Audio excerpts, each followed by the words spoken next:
নমস্কাৰ মোৰ চেনেললৈ আপোনালোক সকলোকে আজি মই এটা খুব স্পৰ্শকাতৰ বিষয় আপোনালোকৰ ওচৰলৈ আহিছোঁ যে যিটো বস্তুৱে আমাৰ মনত খুব দুখ দিয়ে সেই বস্তুটো সমাজত কিয় হ'ব নালাগে সেই বিষয়টো মই আপোনালোকক ক'ব বিচাৰিছোঁ। মাৰ্চি বৰাৰ কাহিনীটো আপোনালোকে সকলোৱে জানে, মই বিশেষকৈ বহলাই নকওঁ। আৰু মাৰ্চি বৰা মাক আৰু খুৰাকে সেই বিষয়ে আপোনালোকক আজি আমাৰ অসমত যিমানসকল ইউটিউবাৰ আছে তেওঁলোকৰ কাৰণে মাৰ্চি বৰা মাক আৰু খুৰাকে কি কৈছে। আৰু এজন খুদ মই নিজে ককাই তথা ককাইক মানে মই এনেকুৱা ৰিলেশ্যনৰ এবাৰ সম্বন্ধীয় হয়। মোৰ আইতাৰ যি ককাইক আছে সেই ককাইকৰ পিতেকৰ জীয়েক, মানে মোৰ অলৰেডি মই তেওঁ ককাইক আমাৰ খুব ভাল সম্বন্ধ আছে। মই ককাইক হিচাপে আপোনালোকক কওঁ যে মাৰ্চি যিহেতু ঢুকাই গ'ল, এখন সমাজৰ পৰা তেওঁ পৃথিৱীৰ পৰা বিদায় লৈ গুচি গ'ল আমাক সকলোকে কনোৱাই সকলোকে হহুৱাই। তেওঁ মৃত্যুক লৈ পেলাই কিছু ইউটিউবাৰ চেনেলে মানে কিছু মই সকলোকে ক'ব বিচৰা নাই আৰু ঘৰৰ মানুহেও আপোনালোকক সকলোকে ক'বলৈ বিচৰা নাই। কিছু ইউটিউবাৰে কি কৰিছে, তেওঁ কিছুমান ফটো যিবিলাক ফটো মৃত্যুৰ পিছত দেখাটো মাক আৰু খুৰাকৰ কাৰণে বা মোৰ কাৰণে বহুত আমাৰ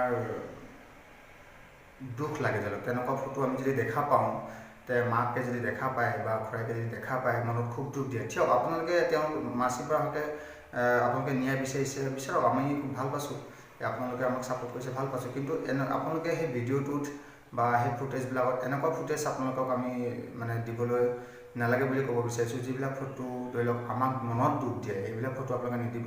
ধৰি লওক মই আপোনালোকক খোলাখুলিকৈ ক'ব বিচাৰিছোঁ, ধৰি লওক কিছুমান ইউটিউব চেনেলে কি কৰিছে, আপোনাৰ যিখন ডাইৰেক্ট হেঙিং ফটো, এই ফটোখন দেখাৰ পিছত আপোনালোকে ভাবি চাওক যে আমি কেনেকৈ কি সতে জীয়াই আছোঁ, মাৰ্চি মাক বা খুৱাইকে কি সতে জীয়াই আছে, যে সেই বস্তুটো আমি যাতে হ'ব নিদিওঁ, হ'ব নালাগে। আৰু সেই বস্তুটো মই আপোনালোকক এটা কৰজোৰে অনুৰোধ জনাইছোঁ, মাৰ্চি মাক আৰু খুৰাইকো হৈ পেলাই লগতে মই নিজে ককাইক হিচাপে আপোনালোকক অনুৰোধ জনাইছোঁ যাতে আপোনালোকে এনেকুৱা ফটো নিদিব যিটোখন ফটোৱে আমাৰ ঘৰখনৰ মাজত আমাৰ মাৰ্চি খুৰাকৰ মাকৰ ঘৰখনত এটা পৰিৱেশ সৃষ্টি নহয়, যিটো তেওঁলোকে আৱেগিক হয় খুব। আৰু তাৰ কাৰণে তেওঁলোকে যিহেতু অলৰেডি তেওঁলোকে সমাজত ষ্ট্ৰাগল কৰি আছে, চলিবৰ কাৰণে নিজকে তেওঁলোকে প্ৰিপেৰেশ্যন কৰি আছে, তেওঁলোকে নিজকে এতিয়া সুস্থতা আনিব চেষ্টা কৰিছে। তাৰ কাৰণে আপোনালোকে অন্ততঃ অকণমান খেয়াল ৰাখিব। বাকীখিনি ক'বলগীয়া একো নাই, মই ইমানেই। আৰু আপোনালোকে মোৰ চেনেলটোক বহুত মৰম চেনেহ দিছে, সেইকাৰণে মই আপোনালোকক সঁচাকৈ ধন্যবাদ জনাইছোঁ। আৰু মই আপোনালোকক ওচৰত সদায় চিৰকৃতজ্ঞ হৈছিলোঁ, ধন্যবাদ। আশা ৰাখিলোঁ মই আপোনালোকৰ কাৰণে আৰু ভাল ভিডিঅ' আপোনালোকৰ কাৰণে কৰিব পাৰিম আৰু আপোনালোকে নিশ্চয় মোৰ ভিডিঅ'টো চাই ভাল পাব। আৰু যদি আপোনালোকে আজি সঁচাকৈ মাৰ্চি মাক আৰু খুৰাকৰ মোৰ আপোনালোকে দুখত যদি সমভাগী হ'ব বিচাৰে, তেতিয়াহ'লে আপোনালোকৰ মোৰ চেনেলৰ জৰিয়তে আপোনালোকে এই ভিডিঅ' শ্বেয়াৰ কৰক আৰু সেই লোকসকলক জনাই দিয়ক যাতে মাৰ্চি মাক আৰু খুৰাকে এটাই অনুৰোধ কৰিছে যাতে কিছুমান এনেকুৱা ফটো আছে মাৰ্চি যিবিলাক ফটো শ্বেয়াৰ মানে তেওঁলোকে শ্ব' কৰিব নালাগে, সেইখন তেওঁলোকে হাইড কৰি ৰাখক।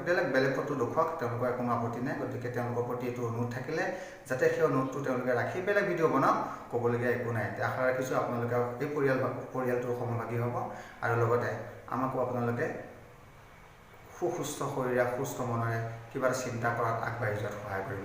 ধন্যবাদ, আকৌ পুনৰ ধন্যবাদ দিলোঁ। লগতে চেনেলটো ছাবস্ক্ৰাইব কৰিব আৰু লগতে বেল আইকনটো আপোনালোকে দবাই দিব। Thank U.